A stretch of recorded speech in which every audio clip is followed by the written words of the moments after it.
Pois é, Marcelo, essa é a constatação mais triste dessa história toda. Uhum. Nós estamos falando de 500 anos, não é pouco. Nós estamos falando pelo menos 200 anos. Você fala, puxa vida, em 200 anos fizemos tão pouco. Não dá para ser otimista nesse tema. Eu acho que a base escravagista, a ideia de que o desenvolvimento tecnológico não conta, conhecimento científico da ciência mais básica, mais ligada ao setor produtivo, das escolas de engenharia, havia pessoas luminares que faziam esforços nessa direção, mas nunca na envergadura do tema.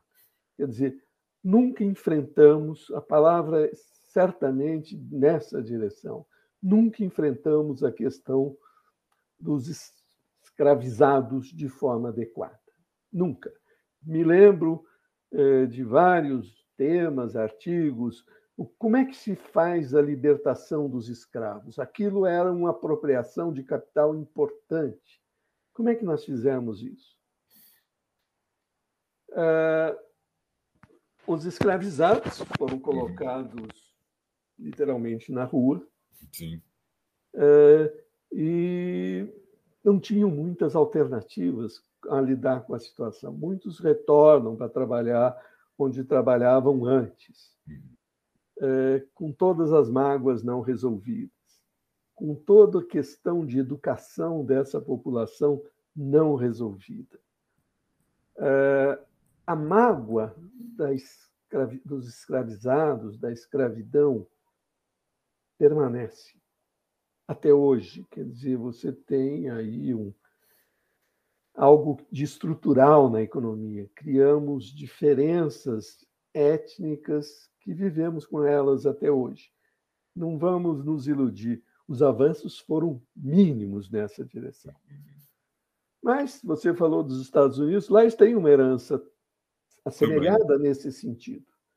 Mas, Sim. de alguma forma, a população dessa etnia tem avanços muito mais significativos. Aqui, é triste falar isso, mas os descendentes dos africanos não eram pessoas do ponto de vista constitucional. Elas eram equivalentes a coisas, máquinas. Fica difícil você trabalhar com cidadania quando você não reconhece o outro como cidadão. Sim, não é esse conceito tão básico, né? Pois é, você começa a ter uma monarquia constitucional, mas e os escravizados? São pessoas? São cidadãos ou não? Continuamos importando escravizados depois da independência em volume crescente. Quer dizer, não havia, nesse momento, uma disposição de falar: vamos resolver, agora é uma mudança importante, vamos resolver as condições da produção propriamente dita. Não, continuamos agrícolas monopolizados, participando remotamente da competição capitalista da Revolução Industrial, e esses eram os excluídos, os não participantes. Ou eram coisas ou eram não participantes. Uma exclusão que faz eco até hoje, não é, professor? Nós não estamos muito distantes disso ainda hoje, Marcelo. Sim. Então, buscar a origem da nossa péssima distribuição de renda, certamente aí tem um dos elementos mais decisivos. Então, como é que a gente cuida de distribuição de renda excluindo uma parcela imensa, maioria da população, porque são os escravizados e depois os desdobramentos da vida dessas pessoas ao longo do tempo, buscando mão de obra fora, e italianos e alemães e daí para frente. Mas mesmo os indígenas, que são menos falados, também foram colocados em condições assemelhadas à dos escravizados. Sim. Morreram menos resistentes às endemias que os europeus trouxeram, e foi um massacre completo nessa direção.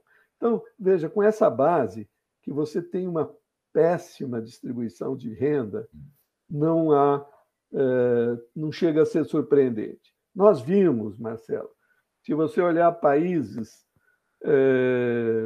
da Ásia, eles conseguem 2, 3 gerações resultados muito expressivos em termos de avanços da educação, da produtividade.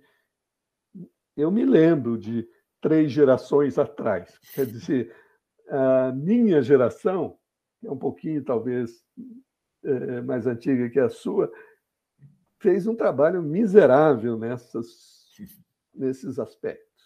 Quer dizer, tem exemplos de países que avançaram muito mais por industrialização, por política educacional e daí para frente. Então, o país nunca tratou seriamente dessa questão. Você poderia, como Estado, financiar um projeto de aprimoramento de recursos humanos, de reduzir essas mazelas do nosso passado, e não fizemos. Não fizemos nada satisfatório nessa direção. Então, tem muitas áreas que olhar o período da independência, e até antes, esclarecem por que nós estamos na situação atual, dessa péssima distribuição de renda, do número de excluídos enorme, da qualidade da educação. Vamos educar. A qualidade da educação é muito ruim em geral, embora haja um número crescente de alfabetizados, em termos formais, mais do que de capacidade oferecida por uma educação básica de melhor qualidade. Então, nós não fizemos isso. Nem no estado de São Paulo, nós não fizemos isso. Então, buscamos outras prioridades e o resultado não chega a ser surpreendente. E eu posso assegurar para você, Marcelo, em 75 anos, fizemos muitíssimo pouco. Eu estou falando aqui do pós-guerra. Então, tivemos momentos de prosperidade na industrialização e coisas desse tipo. Mas, para ter a distribuição dos frutos desses avanços para a sociedade, fizemos um trabalho muito insatisfatório.